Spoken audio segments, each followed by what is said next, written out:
Hello, everybody. Hello, Dean Blundell. Hi, friend. How are you? I'm good. How are you? Really In the good. Really good. studio. Just Oh, enjoying the. Yeah, it's nice here, isn't it? It's really nice. Um, really enjoying the Schadenfreude from yesterday. Really enjoying all the Schadenfreude from yesterday. I'm in Canada. Love America. Watching that blue tsunami wash across the United States of America yesterday, giving hope to so many beautiful people. 360 million Americans trapped, held hostage. I'm enjoying that Schadenfreude. We'll get to all that today. I'm enjoying the Schadenfreude here in Canada of defections from Maple MAGA and the destruction of the dollar store version of whatever Trump fucking built in the United States. Really excited for that. I'm good, man. Today has been a really encouraging day for me. How about you? I think that was all good news last night. I don't think Republicans won anywhere. I think Democrats swept across the board. I think we saw a new kind of leadership that we need in the Democratic Party. I think voters were clear as anything. The last time we've had anything like this happen was before the last big blue wave, which is when Donald Trump was last in power. So we'll talk all about the results later on, but this is a remarkable moment. The people did it. The people understand what's at stake, and they deserve all the credit for this incredible turnout yesterday and these incredible results that really got the president upset this morning. It looked like, Yeah, or something, right? yeah. Got him something. Like he really ramped up the dementia. He finally had a sober moment today. We'll get to that as well. But listen, let me just kind of cover this whole thing before we get started with. It is an emotional.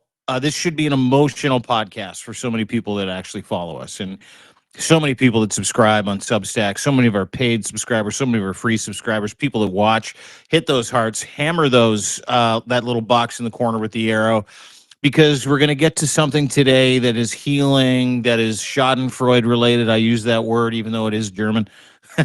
I use that word because it describes how I feel today, which is when you see bad things happen to bad people, when bad people get a bad result because good people decided to show up, when you see a changing of the guard, when you see a pivoting, when you see an awakening, when you see hope, when you see a sliver of empathy, when you see real consequences show up for those that deserve to pay them the most. That happened in America yesterday.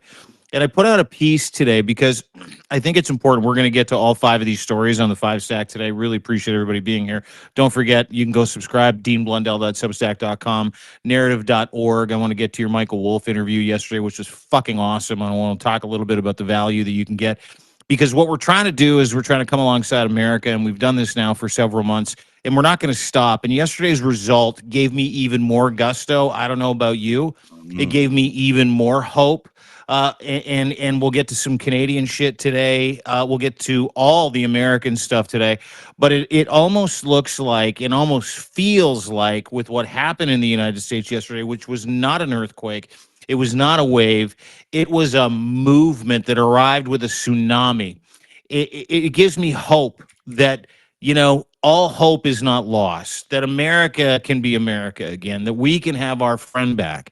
And that's what's really important to me here in Canada. And also encouraging my friends in the United States that, Maple MAGA set a real fucking setback here up in Canada as well, with the Timu Trump version, Pierre Poilievre suffering major setbacks, Tell me about et that. I'm really cetera, et interested in what cetera. we're not going to get time for a full readout on that story, but I'm really curious what's going on with PP. Oh my God.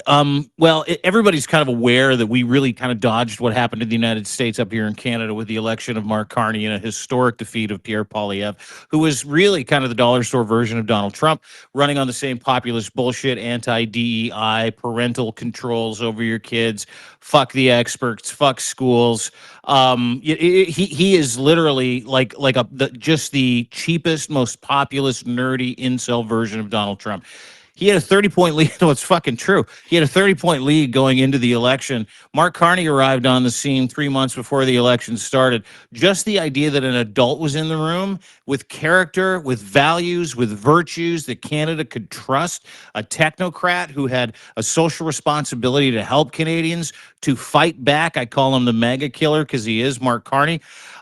It destroyed any hope that he had and his 30-point lead. Mark Carney now is on the precipice of forming a majority government. He was given a minority government because Yesterday, he puts out a budget that it doubles, like the deficit doubles. It went from 42 to almost like $80 billion That's not a yesterday. good sign normally. Oh That's a no, it's a problem. fucking great sign. It was Yeah. music to my eyes and ears because all Why the do you money say that? goes because it goes into building a military we can actually count on. It goes into infrastructure and investment. It goes into accelerating housing plans for people that needs houses. It goes to matching different contributions and grants for different provinces so that we can build our healthcare up. We can hire doctors, hire nurses.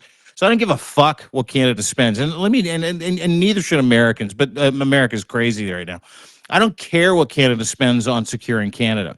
And so as soon as that budget dropped, a bunch of conservatives in the Maple MAGA party who are kind of dyed in the wool liberals, but have, conservative leaning issues and they've been conservatives their whole lives, they had a look at that budget and went, I'm going to choose Canada. Mhm. And so a gentleman from Atlantic Canada named Chris Detremont, he crossed the floor immediately, handed in his resignations, like, my party's not going to vote for this budget, but I know how important Canada is. I know that we need to rebuild Canada's infrastructure. I know we're on the precipice of a movement. I'm going to go and join Mark Carney, who really specifically is not a liberal. He's not a conservative. He's just a fucking guy who knows what he's doing. He knows the economy. He knows how to build. He knows the people. He knows the product. He knows who we are. He knows our identity. And there are four more conservatives who are going to leave the Maple MAGA movement. And trust me when I tell you, it is a Maple MAGA movement. Like in Canada, I know we've got a lot of American listeners here. And trust me when I tell you, we also dodged a bullet because we were that close to having the pipsqueak loser version. And this is a really big statement when I say a loser version of Donald Trump Mhm. ascend to the prime minister's office here in Canada. So he is now in full meltdown. He's got lots of defections. Canada is Right. choosing to That's build, right. choosing to move forward. And Maple MAGA is shitting their pants. They've shut down all comms. This is the Conservative Party of Canada. I just call them Maple MAGA. They're just a regime like Donald Trump. And so between yesterday's events with the budget here in Canada and what happened in America, where they chose character, where they chose empathy, where they chose love, where they chose inclusion, where they chose democracy over whatever the fuck Donald Trump is peddling right now, I feel really, really, really good about getting North America back to where we were and starting off on a different direction because, my God, yesterday, today gave every American and every Canadian hope. I love what you're saying, and I think you're absolutely right. I think, what we saw yesterday was a shirking of this identity politics and going back to what really matters, which is values and policy. It's so important. We're going to have lots more conversation around the election, but let's talk about what's went on in the Supreme Court today at number 5. The Supreme Court heard arguments on Trump's sweeping tariffs today, and the justices, included conservatives, appear deeply skeptical that the president has the legal authority to implement these tariffs at all, to impose tariffs on the people, because what they were saying was that in fact these are taxes on nearly every American and every American trading partner. Trump has claimed a 1977 emergency power law that gave him unlimited tariff authority, but Justice Sotomayor was blunt. This is not a presidential power, it's a congressional power. And then Chief Justice Roberts openly questioned whether this violates the court's major questions doctrine, which requires explicit congressional authorization for policies with major economic consequences. It's a really big deal. It looks to me like the majority of the justices are not in favor of the Trump tariffs. Maybe one or two were clearly in favor, but most of them seem to be leaning the other way. We'll listen to Gorsuch in a moment, but I'm really interested in your take because this is such a big issue for Donald Trump. He's losing his economic agenda. Yeah, he's losing. Well, he's losing everything. If you don't count on yesterday, let's just isolate the Supreme Court decision today, or oral arguments, not decision. You can expect that in about 2 weeks. Just a little context. Traditionally, things like this are heard in a matter of months. This was expedited to the T, Mm. where they said, "Hey, we need to expedite oral arguments. We need to have a decision because Donald Trump has lost in 3 different federal courts and continued to appeal and kick this up." Because he's a loser, and that's what fucking losers do. He lost in the International Customs Court. He lost in a district court. He lost in federal court. And now he has kicked this up to the Supreme Court. Traditionally, this doesn't happen this fast. And the reason why they're doing this is because the Supreme Court of the United States, save a couple of outliers like that piece of shit Clarence Thomas, possibly Gorsuch, possibly Kavanaugh, Kavanaugh and Alito as well. Kavanaugh, Alito, Johnson, or sorry, Clarence Thomas. I expect those guys because they kind of didn't give Trump and his lawyers the kind of ride you would expect in terms of asking critical questions today. Every other Supreme Court justice did, which was music to my ears. And if you follow anybody today, specifically some people that are contributing or actually at the courthouse, listening to the Supreme Court arguments, people that are entitled to this, people that understand it, like Steve Vladeck, who is a CNN contributor. As soon as the morning arguments were done, he says prediction time. And I want to read this to you because it's really fucking important. I did not hear 5 votes to uphold tariffs. Arguments are always predictive, but aren't always predictive, but I think at least 6-3 against, maybe even 7-2. To not just strike down Trump's ability to tariff anybody that he wants, any time that he wants, for any fucking bullshit reason that he wants, but his entire IEEPA idea that he can do anything he wants any fucking time he wants. And that just doesn't apply to tariffs, my friends. My beautiful American friends, specifically living in and around the Broadview, Illinois area, watching your neighbors get kidnapped and disappeared off the streets. That applies to that as well. That applies to every single fucking impulse Donald Trump has to enact Project 2025, to cancel the 2026 election, to turn America into a war zone, a predictively, perceptively bullshit war zone, so he can justify doing exactly what he's doing with tariffs. So great news out of Washington again, on top of great news out of New York, Virginia, California, and across the United States of America. It appears to me, and I would love your thoughts, because you're super close to Terrence Goggin and you do understand the Constitution and you have read the Federalist Papers. This it looks like America's institutions are standing firm for the first It time. does look like they really are respecting the Constitution. Look, we can't divorce what happened yesterday from the questioning that happened today at the Supreme Court. There's a resounding no to Donald Trump heard from the voters, and the Supreme Court are not immune to hearing those things. They obviously understood the mandate that Democrats seemed to get yesterday in their resounding victory across the country, and that carried through in their skeptical questioning today of the SCOTUS justices. There really was a question about whether he had all these emergency powers. This was really the question that seemed to come up a lot, and it was Neil Gorsuch who, in talking to the U.S. Solicitor General, or inquiring from the U.S. Solicitor General about how could where does this end? Do they extend this now to war powers? Let's take a listen to that moment, and it really reveals where Gorsuch, who's a conservative justice, is leaning. Give me a reason to accept it, though. That's what I'm struggling and waiting for. What's the reason to accept the notion that Congress can hand off the power to declare war to the president?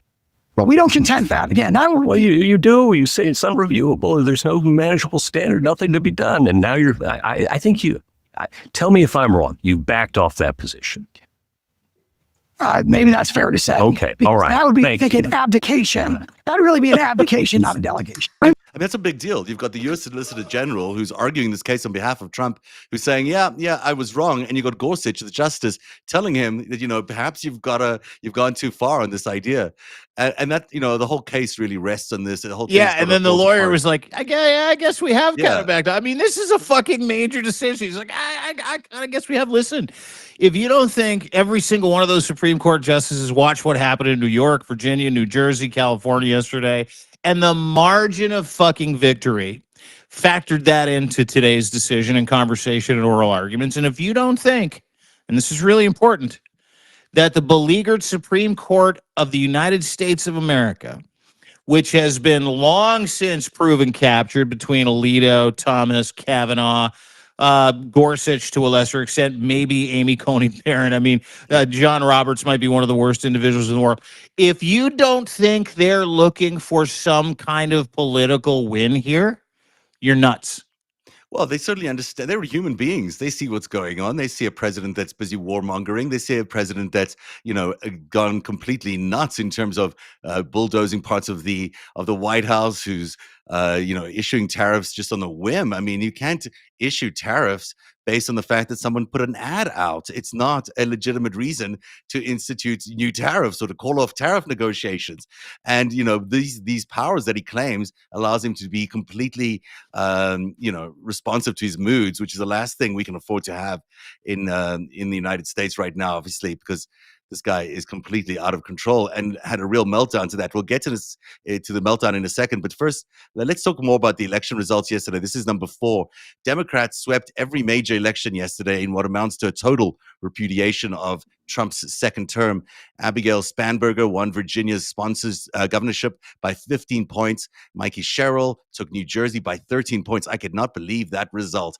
And in California, I told you yesterday, you're like, oh, I think it's closer than that. Oh, like, it looked so close on the polls, but boy, I mean, that was an incredible. That was almost like a landslide when you talk about New Jersey. And in California, voters approved a ballot measure to redraw congressional districts specifically as a check against Trump. Exit polls show the pattern was clear. Most voters disapproved of Trump, and 9 in 10 of those voters backed Democratic candidates with about 30 points, kids. Prop 50 passed by 30 fucking points. The turnout yesterday in California on a proposition is unbelievable. It's Beautiful. hard to even explain this to people what the proposition is. But not only did they understand, they showed up in their millions to vote in favor of Prop 50, and it is going to be a game changer going into the next election. I'd like to hear your take on this incredible day for the Democrats.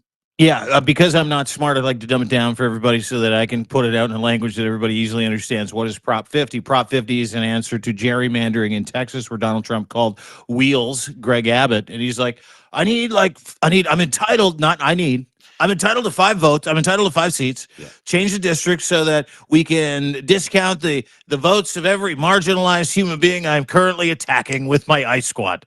And so he's like, yeah, wheels over to the phone. He's like, no problem, I'll do that for you. So he does that. Texas is a fucking nightmare state. They should become their own country and go do their own thing. Fuck them. And then California, because Gavin Newsom's like, okay, that's wrong. If you're going to do that, I'm going to cancel those gerrymandered seats out. I'm going to do the same thing here. I'm going to redistrict.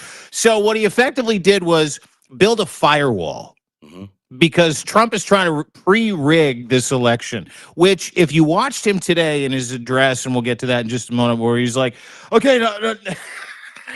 I don't know if you saw this. It was fucking brilliant. He's like, okay, well, now we got to cancel mail-in voting and we got to cancel the filibuster. Like, somebody's got to do something, because he took it in the face yesterday. Yeah. So Prop 50 is one of the biggest fucking big ball moves in politics I've ever seen in my life, by a guy who originally started to kind of go down that road of like, let me see if I can endear myself to MAGA. Let me see if I can try and understand a MAGA. In Gavin Newsom, who, interviewed Charlie Kirk, and he interviewed Benny Johnson, all these fucking losers from MAGA. And then he's like, whoa, this is a fucking terrible idea. Maybe I shouldn't do that. And now he's just mirroring everything they do. And he's doing it in a way where he's giving California the opportunity to save America. That's what happened yesterday. And California showed up to save America. Everyone understood the stakes, and everyone's taking responsibility. And I love seeing that across the board. I think it's also very telling today that Kansas Republicans have sort of pulled back their efforts to call in a special session for their gerrymandering efforts for the president. So you're seeing Republicans backing down in red states that were going to be gerrymandering.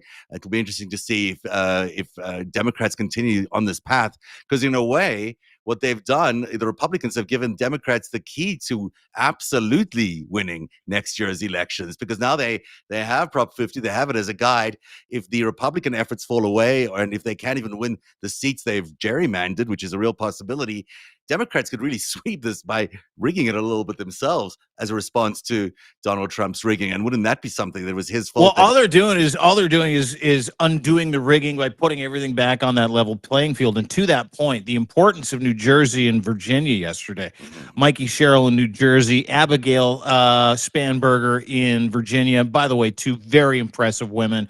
Mikey Sherrill, former helicopter pilot for the U.S. Air Force. She's a lawyer. She was an assembly person. And then you got Abigail Spanberger, who also, same thing. She was with the CIA. She worked out of Langley. She defended America ruthlessly. You have people of character in the room now, which is really sending it's a moment like between Mamdani and of course New Jersey and Virginia. We're in a fucking beautiful, beautiful moment where people are going, oh, virtues, values, character. Yeah, that really fucking matters to You me. know what I also noticed is there are no big name white men elected yesterday. It was 2 women and Mamdani. Now, And as a couple of white guys, nothing makes me happier. yeah. I mean, it really is a repudiation of everything Donald Trump is fighting for. This patriarchy that he's trying to keep in power. I mean, He's not fighting for me. everyone, We're people of means. He's not fighting for me. He's not fighting for you. There's so many of us out there, and now we're starting to exercise our voice, and we're starting to see it.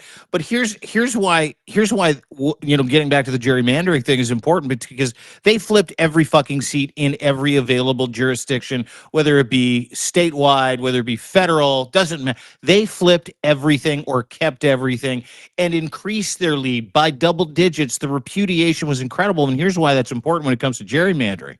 This is really cool because Virginia, New Jersey, depending on what Kansas, Indiana, Ohio, and other states that are trying to, deliver a rigged election to Trump to pre-rig it, to pre-grease the tracks, they'll do the same fucking shit now. And there's nobody to stop them. To Donald Trump's point, elections have consequences, my man. They sure do, which brings us to number 3. Trump's first press conference after the Democratic tsunami was a little low energy this morning.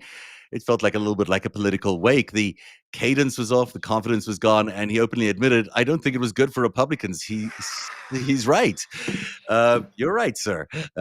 Before he blaming the government shutdown, he does credit himself. He says that the reason that they didn't win is because he wasn't running on any of the ballots, which is nonsense, probably likelihood. Well, that's him. That's his self-aggrandizing side, right? Where he's like, he cannot leave himself out of who won or who lost. He did it with Mark Carney, where he's like, well, I said I hope the best man wins, and you're the best man apparently, so I endorsed you, which is why you're popular. But he also can't take any responsibility for the fact that it's actually his policies, his incredibly poor administration and regime, his disastrous efforts in terms of everything that he's been doing. That's the real reason Republicans lost. It's not because his name wasn't on the ballot. He would have lost too if his name was on the ballot. Here's a little clip from that press conference this morning. But I thought we'd have a discussion after the press leaves about what last night represents and what we should do about it, and also about the shutdown, how that relates to last night. I think if you read the pollsters, the shutdown was a big factor, negative for the Republicans. And that was a big factor. And they say that I wasn't on the ballot was the biggest factor. But I don't know about that. But I was honored that they said that. And I just want to thank everybody for being here. A very special thanks to Vice President J.D. Vance. But I thought we'd have a discussion. That, by the way, I had to boost the audio on that because he's so low energy and so soft spoken that in order for people to hear it, I actually had to boost the volume. He was not happy at all, and he's basically telling Johnson and the senators, let's get into let's come back for a little conversation afterwards, because we're gonna kick the press out, and I'm gonna ask you guys what the fuck happened. A real come to Jesus moment.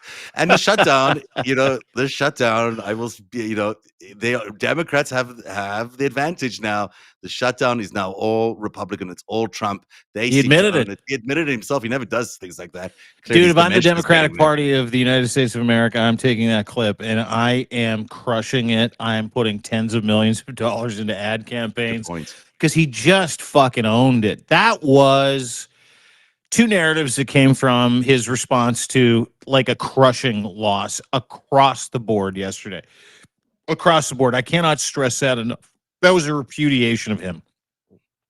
Repudiation of Steve Miller. Repudiation of RFK Jr., whatever the fuck he believes. Repudiation of MAGA ISIS Barbie, Caroline Levitt. Just a pure repudiation of everything that he stands for. The entire administration, the entire regime is just a disaster. And that's Kristi Noem, J.D. Vance, who this morning J.D. Vance is, did you see Rubio? Did you see J.D. Vance? Where he's like, why can't we all just get along? We need to work harder and better together. Like he knows it's coming. Yeah. I would advise every single human being, by the way, in the MAGA regime, whether you're a cabinet member or not, if you've helped this man after last night, after what I heard from the Supreme Court today, before I get further, to preserve your records and get a fucking lawyer. Get a fucking lawyer because it's coming. The narratives that come out of that are interesting to me because Donald Trump still cannot stop telling everybody how important he was. And, well, if it wasn't for me, where he's like, he suffered the biggest political loss he suffered since he lost in 2020. Yeah. And he said, and I quote, "It was an honor that pollsters said if I'd have been on the ballot, they wouldn't have lost. It was an honor." That was a disaster last night. And he managed to pick out one comment, which he fucking made up, by the way, and say, well, yeah, but I'm honored to not be involved with any of those losers. He didn't campaign with the dude in New Jersey who Mikey Sherrill beat. He refused to endorse the lady who lost, black lady. Of course, that's why he refused to endorse her, who lost in New Jersey to Abigail Spanberger. Yeah, he did. Just said vote for the Republican candidate. He did no work. He didn't give a shit about the state. He just thought that the aura of Trump would be able to deliver a win, which makes me wonder, number one, how sick and out of it that man really is. And number two, what I watched yesterday and this morning makes me wonder how unwell he really is. Because it wasn't just low energy. Towards the end of his, comments in the morning where he accepted, which is fucking crazy. This guy's been on about rigged elections for like years and years and years. And he's like, yeah, it's kind of our fault, the shutdown. I'm like, whoa. Where he effectively said at the end of it, I can't believe this is happening because I'm a king in so many countries and I'm a king. And by the way, I just got back from Japan. They had kamikaze pilots and then he trailed off into nowhere. And if you go to deanblundell.substack.com, you can read it. So those two narratives that are coming out of it is A, complicit. He understands the end is nigh. B, that man is so unwell.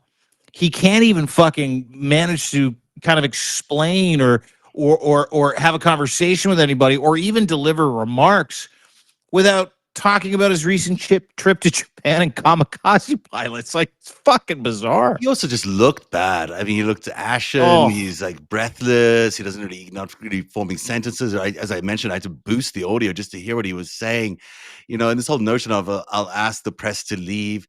I mean, it's basically saying, we're going to, we have some really serious problems we've got to fix. This is very unlike him. It makes you really think that he's very unwell. And one of the things he said yesterday, exactly 1 year ago today, he said, we had that big, beautiful victory exactly like last night. It was not expected to be a victory. It was very Democrat areas, but I don't think I was good for Republicans. It was good for Republicans. I don't think it was good. I'm not sure it was good for anybody. And this is me trying to make sense of a Trump transcript here, but good luck. He is acknowledging that it was a really awful day. And do you want me to read you the transcript? Because I actually had it transcribed. So I transcribed everything that he did today, and it was truly fucking remarkable because he doesn't make any sense. Like, this gentleman can bullshit with the best of them, but his inability to actually finish a sentence, and I don't know why we keep giving him a pass. Like, I don't know why the mainstream media keeps doing this. Exactly 1 year ago, we had that big, beautiful victory. Exactly last night, it was not expected to be a victory. It was a very Democratic area, but I don't think it was good for Republicans. I don't think it was good. I'm not sure it was good. But we had an interesting evening, and we learned a lot, and we're going to talk about that, and I'll say a few remarks, and after that, I'll ask the press to leave.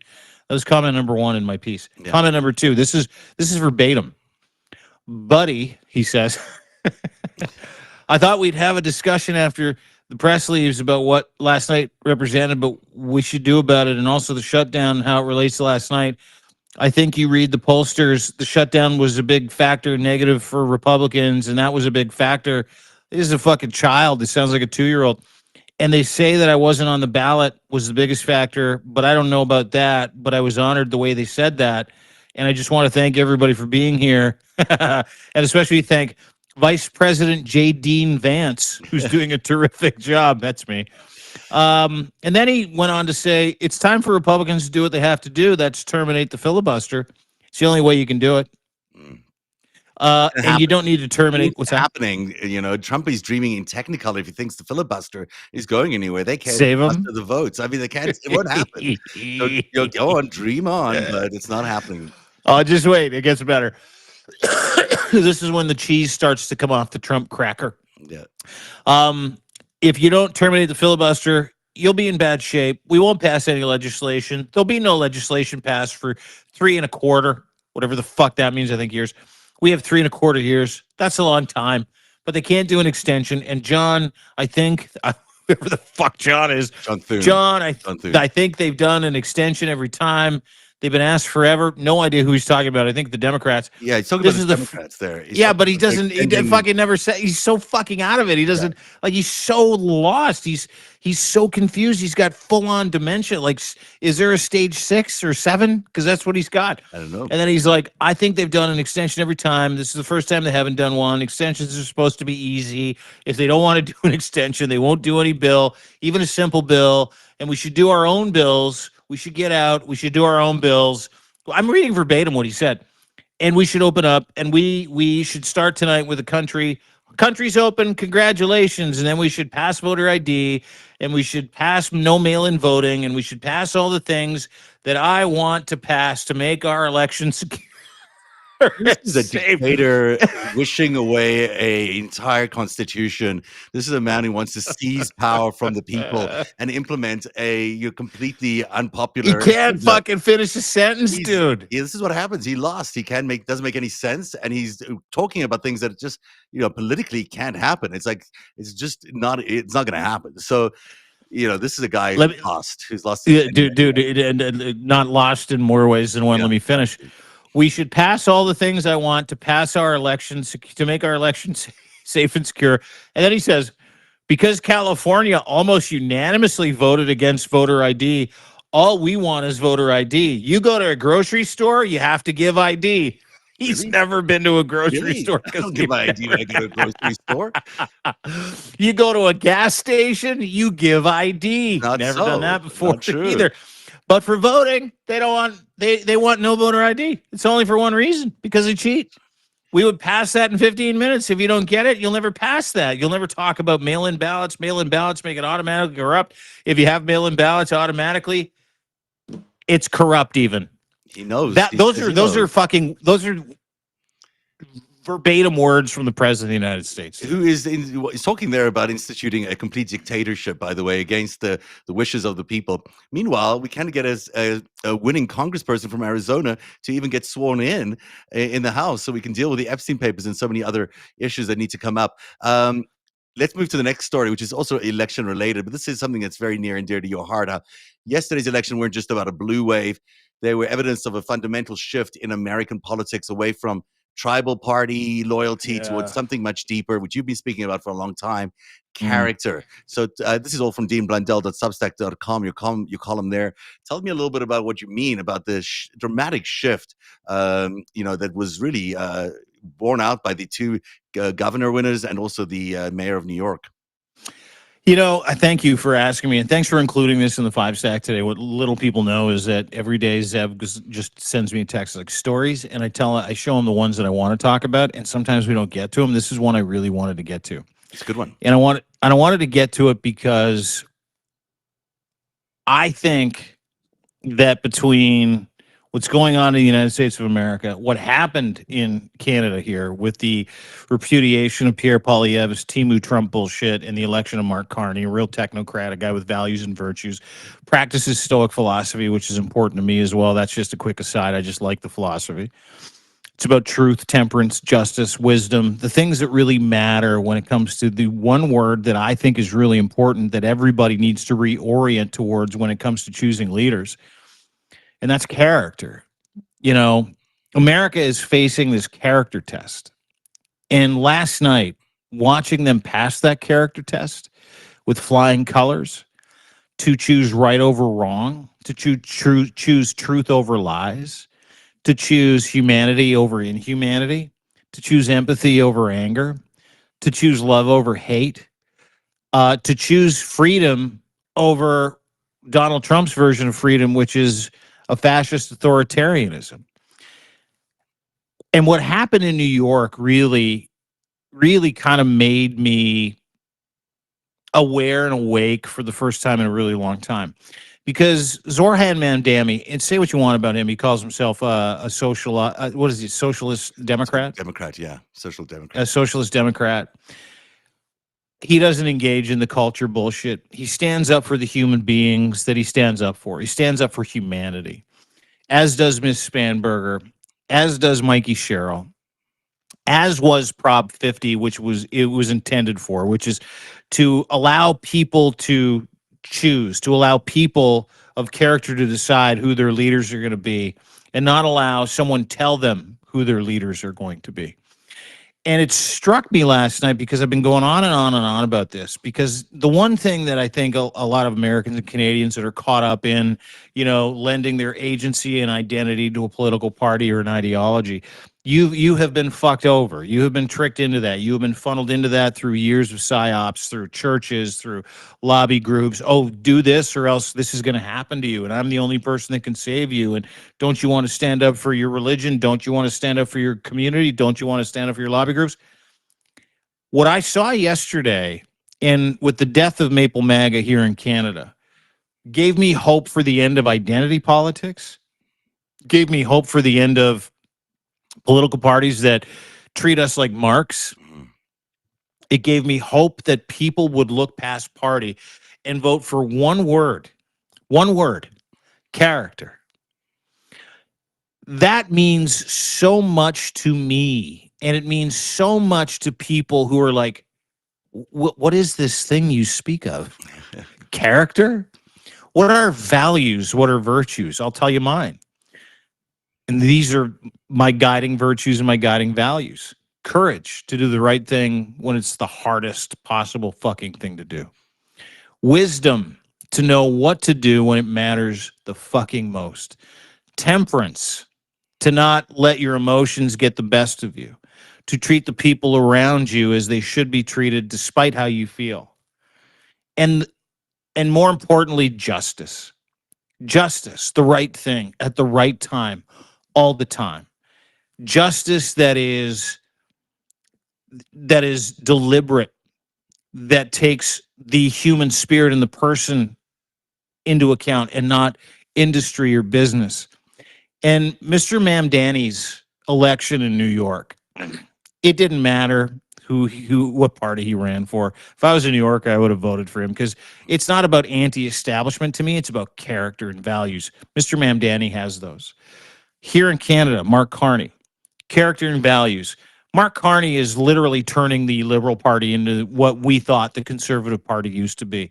But he's also got this social responsibility to him that lives within the character and the values of what is important to him, which is the people, which is this country, which is sovereignty, which is doing the right thing when it's really hard, when someone and a group of lobbyists and some guys from Big Pharma are standing next to you going, hey, can we get a minute? We've got 20 million that we'll give you and your family or your bursary or your foundation, but you just got to get this thing passed. I got this feeling yesterday that the rest of the United States and Canada, I think, is a little more forward thinking when it comes to this, that we might stop voting for people according to the color of their jerseys, that we might stop giving our agency to these fucking disgusting businesses that represent other disgusting businesses who want only two things from you and me, which is our agency, our vote, and our money. Because I saw hope in New York, I saw hope in New Jersey, I saw hope in Virginia, I saw hope in California, because that's what people voted for yesterday. They did. Hey, listen, this was as much a repudiation or an indictment of Donald Trump and the regime and his attempted fascist takeover of the United States, as it was an awakening for the rest of the United States of America and people here in Canada, that values, virtues, and character are the most important thing that you need to vote for. And if those values and virtues and the character of the individual that you're going to give because when you vote, that's what you do. You give your agency to somebody. You give them your power. And then you have to answer for that. And I can tell you this to be the most true thing of all the things that I know to be true as someone that practices a philosophy that is incredibly important to me, which is Stoic philosophy. Um, is that if you do the right thing for the right reasons, always do the right things for the right reasons. If you do what is in the best interest of the republic, if you understand that the fruit of this life is character and acts for the common good, and if you vote for that, you will be a very, very happy person that lives in a very happy country of people that are all moving in the same direction. And that's the hope that I found yesterday. That's really well said, and I think you're absolutely right. We saw yesterday the chilling of this notion that you are what you look like. That you are the identity you put out there. It's no longer the case that people think that. It clearly, the millions of young people that turned out yesterday, especially in New York, was a complete repudiation of what the status quo is, which is, a repudiation as well of Chuck Schumer and also of Hakeem Jeffries. I mean, the notion that these well-supported, well-funded individuals are refusing to endorse the groundswell movement because of their donors. Well, they're not in control of their offices. They're not in control of their political agenda. That clearly comes through when they don't endorse someone like the new mayor of New York, which is our number one story. Zoran Mamdani won the New York City mayoral race in a landslide, becoming the city's first Muslim mayor, the first South Asian mayor, the youngest mayor since the 19th century, and the first bearded mayor since 1913. I didn't know that. That's interesting. The Democratic Socialist State Assemblyman defeated former governor. They went deep with the facial hair Yeah, I had comparisons. no didn't they? idea. So Andrew Cuomo, who hopefully will never run for another office again, he ran as an independent, of course, and was endorsed by Trump. But he was no match for Zandani, who inspired massive turnout among young voters, immigrants, and forgotten communities with a infectious optimism and relentless focus on affordability. His policies are quite simple, yet they're so effective. Universal free childcare, rent freezes, free public transit, and his victory has global resonance from New Delhi to Istanbul to Dakar, but also represents the biggest test yet for what is now a democratic socialist movement in America. It'll be interesting to see how this movement grows as we head into the next election. The next big election, of course, will determine the House and the Senate, and we'll know about that in a year from now. So I want to ask you a question as a former New Yorker. If Zoran Mamdani was on the ballot when you lived there, would you have given him a smoker's chance of winning? I was skeptical of his candidacy when it was first announced. I thought it's a hell of a hill to climb. What he was trying to do in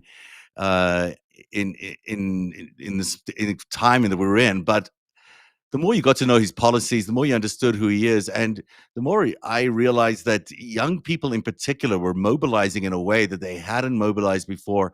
And New Yorkers are very plugged in; they're very turned on. They understand politics because they're so at the very, very at the edge of it all the time. And the young people, the groundswell of young people who resonated with these policies. And as I mentioned yesterday, you've got New York is so expensive to live in, especially if you're just an ordinary worker, a middle class person. It is so hard to survive in New York because there's so many people who want to live there that come from overseas, that push you out, that drive property prices up, make it impossible for you to even travel to the city. All these things have become such a burden. And when I was in New York, I worked at CBS, at the big network, where I did the morning news at the big network. And then I worked at the big local morning show at WPIX. And that show was very different than the early morning show I did at CBS News, which was really catered at the establishment and the people in Manhattan and what have you. The one that I did that was sort of WPIX, which is the more New Yorkers station. Boy, did you get to understand what New York really is. New York is a lot of people working very, very hard to survive. And yet they're their happiest, most engaging, character-filled people in the world. And for them, the smallest amount of money is a huge amount of money because it's a saving for them. And for them, the amount of money they have to spend on gas, the amount of money they have to spend on taking the subway, on just living life and the amount of hours they were On a investing. $4,000 a month bedroom I that mean, is because next to your property stove. prices so Yeah. expensive, and the fact that they did that, and the fact that they would raise families in that environment and still grow Yeah. their communities in that environment is the reason you got a man like Zoran Mamdani winning that election. And there's not a chance in the world that America is not waking up to the ridiculousness of the Trumps and the ridiculousness of the Cuomos and the ridiculousness of the GOP as it was. And there must have been some shocked and frightening faces amongst those behind closed doors, for those senators and Congress people that were there to meet the president today, because they could see their entire political careers disappearing in the election results from last night. If this groundswell continues, and it surely will, this is just the start. In 1 year is not a long time in politics. A lot can happen that could really hurt the GOP next year. He knows it. They know it, and it's certainly the voters know it. They've got the Republican Party on the defensive now, and Donald Trump on the defensive, and I don't see how they get out of it. Yeah, it's a great point. Because it's politics are about movements, and who starts those movements and how those movements connect to people. It's what Donald Trump did to, turn MAGA into the cult that it is, and it is a cult. Is he told people that he campaigned on two things. I don't know if you remember this in his last election, like 90% of the money that he put into winning the election was about two topics. If you look at the Venn diagram of all the research, one is immigration, actually three topics. One is immigration. Let's get those illegals out of here. Fuck them. They're stealing your future, stealing your job. The other one was affordability. Kept talking about the price of bread, the price of eggs, and he's completely whiffed on that as well.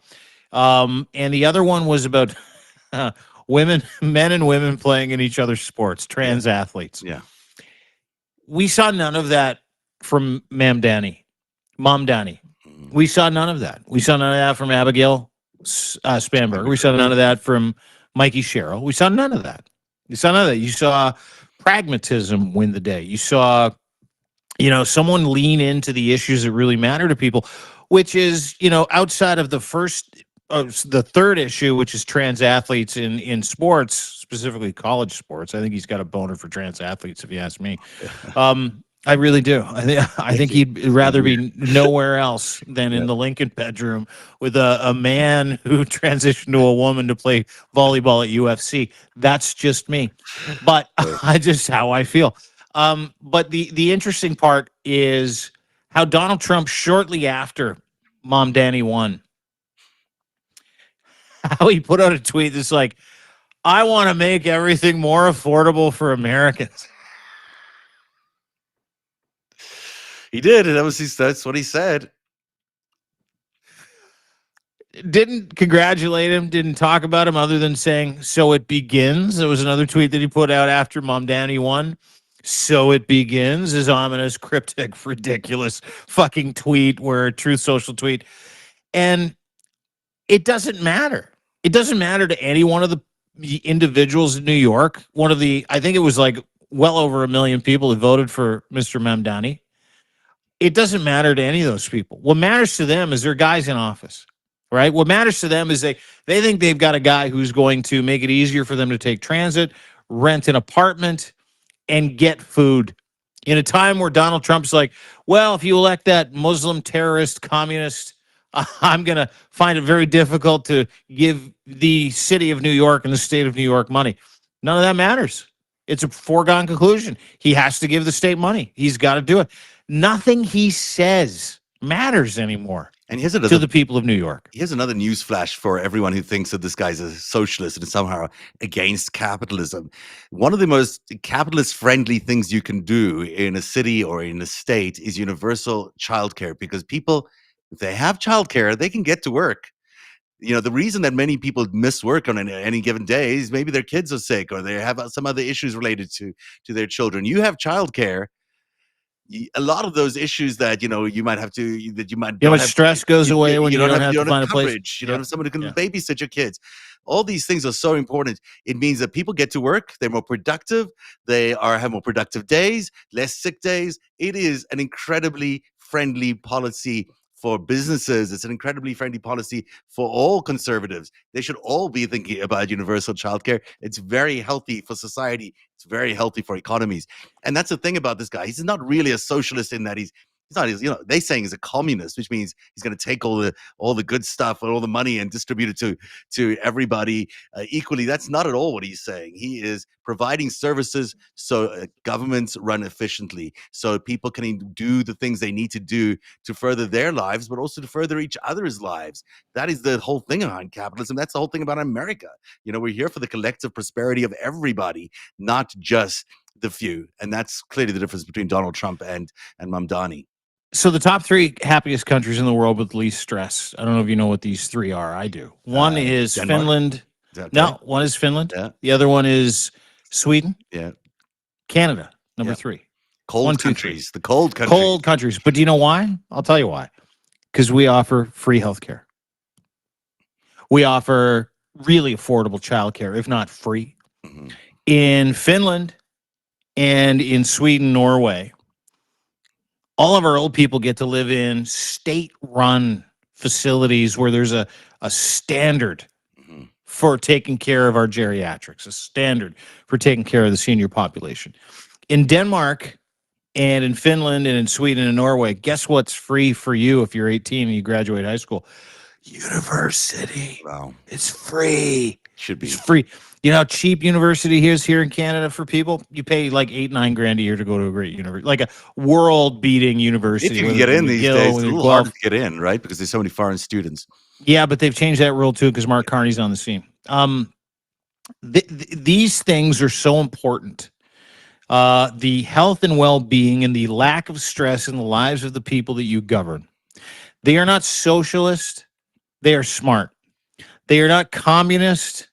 They're empathetic. They're healthy for a society. Because in a world where Donald Trump thinks he can give $40 billion to the Argentinian dictator known as Javier Milei to protect his investment, he's willing to do that over making America work again, making it easy for women, men, families to be able to get health care for their kids, daycare for their kids, health care for themselves. And that's traditionally what has held America back. That is why on that very list for Denmark, Finland, Sweden, Canada are number 1, 2, and 3.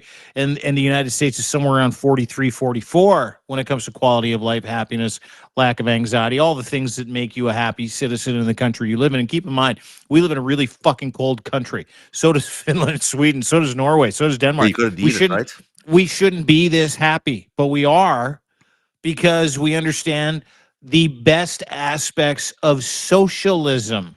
It is not a bad word. Unfortunately, Donald Trump and his regime over the past 10 years have been able to literally turn that word, socialist, social programs, anything social, into a pejorative, into a label, much like woke. What does the term woke mean? I'll tell you what it means. It means to be hyper aware of social and racial injustices and to take a strong stance against them. That's what being woke means in the dictionary or the Urban Dictionary. And they've turned it into a thing where you think when someone says woke, you're a pussy. You think when someone says socialist, you're a communist. None of those things are fucking true. It's time not only to take America and Canada back, it's time to take fucking words back. It's time to take flags back and the meaning of what stands behind those things. Because I support a socialist, democratic movement in a country of the United States of America where 600, almost 700,000 people this year will declare medical bankruptcy. I support the alternative, socialism, in the United States of America if, and I know this to be true, 20 million people can't have access to health care. 42 million people are starving because Donald Trump refuses to feed the people that make that economy work. That's why I support it. And I think that everybody, if you're going to sit back and kind of look at these words and go, these words are ugly, fuck that. Take ownership of all those words back and the ideology behind those words and the meaning behind those words.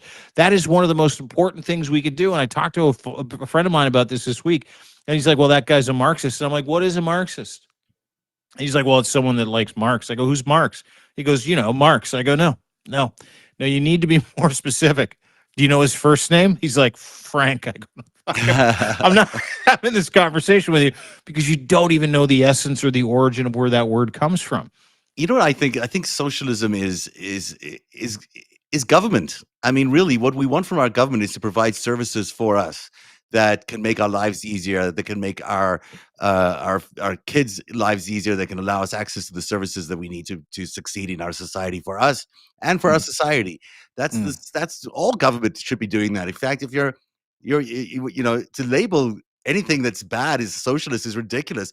Government should be responsible to their society. They're elected by their society. They don't get to tax us for nothing. They get to tax us because they're meant to provide the services that we get taxed for. And so, you know, this notion that socialism is a bad idea when clearly it's the very purpose of government is beyond me. And, you know, just a couple of other things that we should say before going.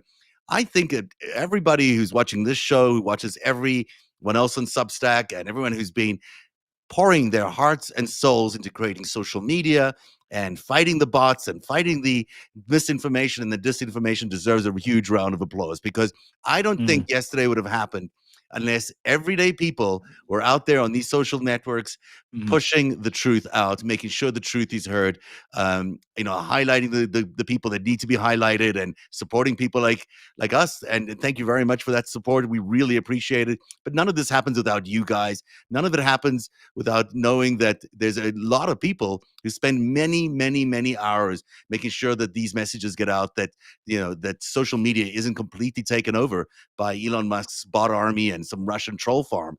And that is really where the movement has succeeded. And that's everything that happened yesterday, I think, is a testament of success and a real vindication for everybody who's putting all these hours. Because you might think you're wasting your time sitting and, you know, watching these shows or you know, being on social media. It's not at all. This is an information warfare. This is where the war takes place.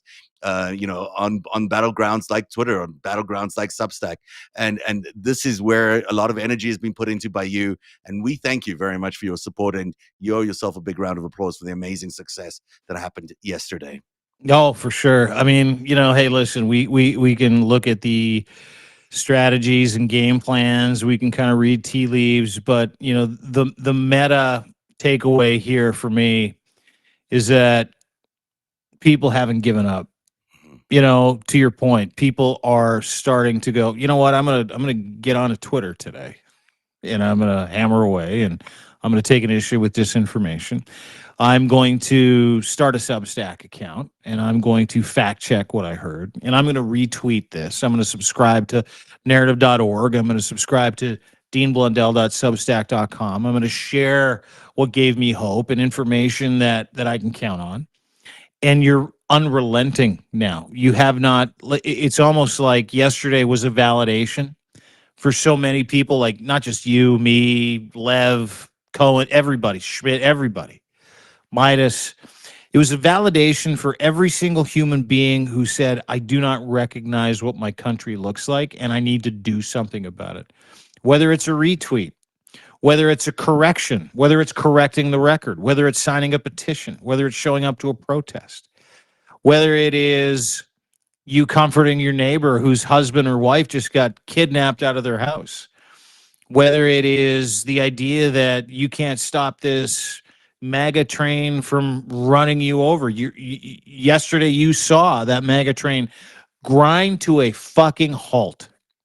You know, and I want to, excuse me, I want to remind everybody as we kind of close this out today, and thank everybody for joining us for this FiveStack, and thank everybody for the support, and hope that, you know, the information and the affirmation we give you was helpful in your journey, which was what brought you to yesterday, which is this incredible awakening in the United States of America, here in Canada a little bit, but you know, we're kind of down that road at the moment.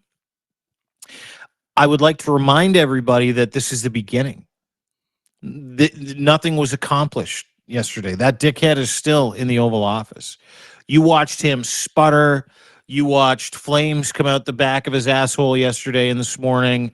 You watched him blame everybody else but himself for the environment that has caused what happened yesterday, what is going to continue to happen, which is the salvation of the United States of America. And if not for you, if not for your subscriptions, free or paid, if not for you sharing this content, if not for you being open to the idea that we need more information, we need better information, we need to amplify those voices, but more specifically yours, using your voice, using your platform, using your power, using your agency to be able to help us tell the truth so that we can advocate for you. None of this is possible. None of it is possible. In America, you deserve all your flowers today because what you did yesterday and what you're going to do in 2026, and I know you will, is you're going to take your country back so you can recognize it again, so you can walk your streets safely, so your kids can go to school safely. And then you're going to supercharge that change. You're going to continue to vote for and choose character, values, and virtues over thuggery. You're going to look to better people for better results because you're going to see the fruit of that now. You're going to see the fruit of what happened yesterday. And it's going to steamroll that MAGA movement. And I know it and I feel it. And I want to thank every single person here for not just amplifying what we do and amplifying the affirmation you get from other people that do this, but for standing up for democracy, for standing up for decency, for standing up for North America, for standing up for your allies, for standing up for the LGBTQ community, for standing up for migrants, for standing up for people of color, for standing up for decency and basic human fucking rights. That's what happened yesterday. It's not going to stop. Trump can't stop this. He can't because you now have a taste. Now, don't blow it. Don't waste it. And don't give up because that's why we're here. That's why we're family. And we can all continue to do this together. Well said, Dean. You know, I think that he's going to try become nice again. Maybe he'll try pull the wool over our eyes again, but we know better, and we got to keep the fight up. And let's not forget everything he's done up until now, and you know, likely still will do. That is the FiveStack. DeanBlundell.substack.com is Dean's Substack. Mine is narrative.org, narrativ.org. Check them both out. They both have incredibly interesting content. A lot of the stuff that made it into the FiveStack today is on Dean's site. A lot of the stuff that didn't is also on Dean's site, and it's all good stuff. So go check it out. Plus, narrative.org. My interview with Michael Wolff yesterday is on there. People should check that out. So good. So good. Were you nervous yesterday? Sorry? Were you nervous? Were you nervous? I was nervous, and I was determined to like not screw it up as well. I was like, you know, he's a legend, obviously, and his books are remarkable, and his insight and knowledge is remarkable. And I don't think I screwed it up, thankfully. And oh, dude, it was incredible. I watched it this morning. I fell asleep early last night, so I got up this morning, watched it. You did such an incredible job. The insight that he gave, the co-signing of your life's work over the past 10 years was absolutely phenomenal. Just encourage everybody. Please go and subscribe to narrative.org and watch your interview, Zeb's interview with famed biographer, Epstein biographer, Trump biographer, Michael Wolff, who has seen the pictures, who's been in those rooms, who knows these people, because that's coming too. And watching you talk to him about his announcement of how he showed up on Substack, where he's like, "I'm suing Melania." I thought that was brilliant. Everybody go and subscribe. GoFundMe's raised over $300,000 on that GoFundMe already, which is impressive. Oh, we got to get in on it with him then too. Just he seemed keen to come back on, and hopefully we'll have him on the FiveStack as well, and would love that. We'll both chat to him. And today, if I ever get round to it, I'm going to put out the greatest heist, the first chapter in the new book, part 2. It's good. This stuff's good. I don't even say stuff. My stuff is good. I rarely say that. This is dude. You said to me this week you cracked the code. Well, yeah, I understood. I understand what they did. I put all the pieces together, and you're going to find out over the next few weeks as we pack it out, as we unroll it on the greatest heist. Hopefully we'll get it done today. If not, it's going to have to be one more day. But otherwise, we'll know soon whether I can pull it out today. So hopefully check that out. Yeah, do it. Narrative.org. Quick reminder too. Right now, I got my first 3 founding subscribers yesterday. Yeah. Founders. Unlimited lifetime subscription. It says you're going to get another one next year. You won't. You'll get a free email from me saying that not only is your founding subscription great for this year and you get unlimited access, but you get a free subscription forever after that. free subscription forever. So thank you to anybody and everybody yesterday who chose to become a subscriber, chose to become a founding subscriber, annual subscriber, monthly, $8 a month, $80 a year, 150 for life. So grateful for all the interaction. So grateful for your support. You keep Lev and I not only moving forward, but moving forward with these smiles on our faces where we know we can confidently go forward and do the work because you got us and we got you. So thank you, thank you, thank you. DeanBlundell.substack.com, narrative.org. Go and subscribe, go and share. But more importantly, thank you for joining us for the FiveStack, and we will see you tomorrow right around 3 o'clock. If I'm not mistaken, is that correct? We're going to be back Correct. See you tomorrow. then. All right. Bye, Okay, buddy. everybody. Bye.